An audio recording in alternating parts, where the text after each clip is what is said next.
Gauri Suryavanshi, S मराठीमध्ये आपलं स्वागत। वळूया आजच्या बातमीकडे। नांदगाव तहसीलचे धीम्या गतीच्या कारभारामुळे नागरिक त्रस्त झाले। नांदगाव तालुक्यातील अतिवृष्टीमुळे नुकसान झालेल्या शेतकऱ्यांना सरसकट नुकसान भरपाईची मागणी राष्ट्रवादी काँग्रेस पार्टीचे जिल्हाध्यक्ष ॲडव्होकेट सुरेश आव्हाड यांनी केले।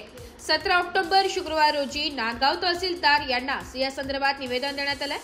तसेच वेहळगाव, मंगळअर्णे, पळाशी, तळवाडे, बोराळे, अमोदे तसेच नांदगाव तालुक्यातील काही भागामध्ये अतिवृष्टी होऊन मोठ्या प्रमाणावर पिकांचे नुकसान झालेले असून काही शेतकऱ्यांच्या विहिरी पडून मोठे नुकसान झाले।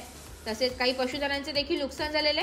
सदरील भागात अनेकांचे वेबसाईट चालत नसल्याने तसेच स्थानिक कामगार तलाठी सज्जवार अनेकदा हजर नसल्याने अनेक शेतकऱ्यांचे स्थानिक पंचनामे झालेले नाहीये। अनेकांचे प्रस्ताव पाठवलेले गेले नाहीत तरी बाजूच्या गटाच्या सर्वे झालेल्या पंचनाम्यांच्या आधारे उर्वरित पंचनामे ग्राह्य धरण्यात यावे। सर्व शेतकऱ्यांचे अधिक कर्मचारी पाठवून पंचनामे करून प्रस्ताव सादर करावेत। शेतकऱ्यांना नुकसान भरपाई मिळावी असे निवेदनामध्ये म्हटले। निवेदन नायब तहसीलदार कुरे यांना देण्यात आलं असून सदरील मागण्यांचा त्वरित विचार करण्यात यावा, अन्यथा मोठे जनआंदोलन छेडले जाईल व यांची सर्वस्वी जबाबदारी संबंधितांची राहील याची नोंद घ्यावी असा इशारा राष्ट्रवादी काँग्रेस पार्टीचे जिल्हाध्यक्ष ॲडव्होकेट सुरेश आव्हाड यांनी दिलाय। तर काहींचे पशुधन देखील लयास गेलेले आहेत। मात्र इथली ढिम्म प्रशासन यंत्रणा जर आपण बघितली, आज दिवाळीचा पहिला दिवस आहे परंतु आज शासकीय सुट्टी नाही। आज 17 तारीख आहे।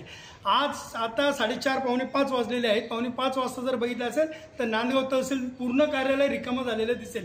मोजके 2 ते 3 अधिकारी कर्मचारी इथे उपस्थित आहेत, बाकीचे सर्व सुट्टी टाकून निघून गेलेले आहेत। खऱ्या अर्थाने शासनाने केवळ कागदोपत्री घोडे नाचवले की काय याची शंका यायला जागा आहे। शासनाने यांना आदेशित केलं होतं की आपण सगळ्यांच्या जागेवर जाऊन स्थळ परीक्षण करावं, प्रत्येकाचे पंचनामे करावे, ज्या लोकांचं नुकसान झालेलं असेल त्या लोकांना तात्काळ नुकसान भरपाई करण्यात यावी। मात्र येथील जर तलाठी आपण जर बघितले तर खास करून विशेष करून इथे काही महिला तलाठी आहेत, ज्याच्यामध्ये तळवाड्याच्या ज्या तलाठी असतील त्यांचं नाव सोनाली बोला। तळवाड्याच्या ज्या तलाठी आहेत, कामगार तलाठी सोनाली मॅडम ह्या सज्जावर राहत नाही। त्याच पद्धतीने वेळगावच्या ज्या देशमुख मॅडम आहेत ह्या देखील गेल्या अनेक दिवसापासून वेळगाव सज्जावर आलेल्या नाहीत, स्पॉट पंचनामा केलेले नाहीत। आज मी ज्यावेळेस आमच्या सोसायटीच्या कार्यालयात बसलेलो होतो, अनेक लोक तिथे येतात, साधे दाखले त्यांना उपलब्ध होत नाहीत। अनेक वेळा यांना सांगण्यात आलेलं होतं की तुम्ही ज्या काही लोकांचे पीक जागेवर जाऊन पीक पेरा लावायचं होतं त्या वेळेस देखील अनेक वेबसाईट बंद असल्यामुळं अनेकांचे पीक पेरे लागले गेले नाही। मॅडमला दुसऱ्यांना ॲक्सेस द्यायला लावला होता त्यांच्या मोबाईल थ्रू की जेणेकरून पीक पेरे लागले जाईल। मात्र त्यांच्या न आल्यामुळं अनेकांचे पीक पेरे लागायचे राहिलेले आहेत। अनेक ठिकाणी जागेवर जाऊन पंचनामाने केल्यामुळे अनेक कृषी आजही आपण जर बघितलं असेल तर शेतकरी बांधव हे या लाभापासून वंचित राहण्याची दाट शक्यता आहे। त्याच पद्धतीने जे तळवाडे ह्या गावामधील एक जे अवॉर्ड म्हणून त्यांचं घर कोलॅप्स झालेलं आहे पावसामुळे, त्याचा पंचनामा करून त्वरित त्याची भरपाईसाठी फाईल पुढे प्रोसेस करावी अशी विनंती आम्ही वारंवार केली। मात्र ह्या मेहरबान कामगार तलाठी या स्पॉटवर आल्या नाही।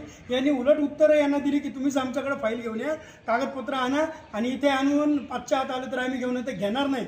त्यानंतर हे थोडे उशीर आले, त्यांना पंचनाम्याची कॉपी द्यायला लागले तर त्यांनी यांच्यावर आरेरावी केली की तुमचे घरं पडतील आणि आम्ही तेच काम करत बसायचं का?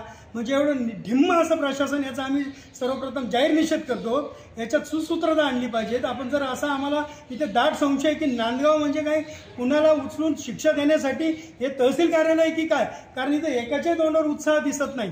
जेवढे कर्मचारी असेल फक्त सांग कामे आणि ते पण एक फाईल न्यायची असेल तर तिथे 10-20 मिनिटं लावतात। त्याच पद्धतीने एक जे आपण बघितलं असेल तर वारसांचे काहींचे प्रकरण आहे, त्याच्याबाबत तक्रारी आहेत, वारस दाखले त्वरित द्यावे असा शासनाचा आदेश आहे। मात्र मृत्यूनंतर देखील यातना काही लोकांना सहन करावं लागत आहेत। अनेक जणांचे वारस दाखले अजून दिले गेले नाही। आता जर आपण इथे आलो तर जे मेहरबान कामगार तलाठी ज्या देशमुख मॅडम होत्या वेळगाव सज्जाच्या, त्या देखील आता 4-4:30 वाजताच इथून निघून गेलेले दिसत आहेत। अनेकांना बोलून देखील त्यांची इथं उपलब्ध नाही आहेत, तरी आम्ही यांचा निषेध नोंदवतो। यांची चौकशी झाली पाहिजे। माझी आज तहसीलदार साहेब भेटले नाही, पण आम्ही येणाऱ्या 2-3 दिवसामध्ये सदरची तक्रार ही जिल्हाधिकाऱ्यांकडे करणार आहोत आणि याची जर लवकरात लवकर दखल घेतली नाही तर आम्ही मोठं जनआंदोलन करू आणि याची सर्वस्वी जबाबदारी या संबंधित अधिकाऱ्याची राहील याची यांनी नोंद घ्यावी।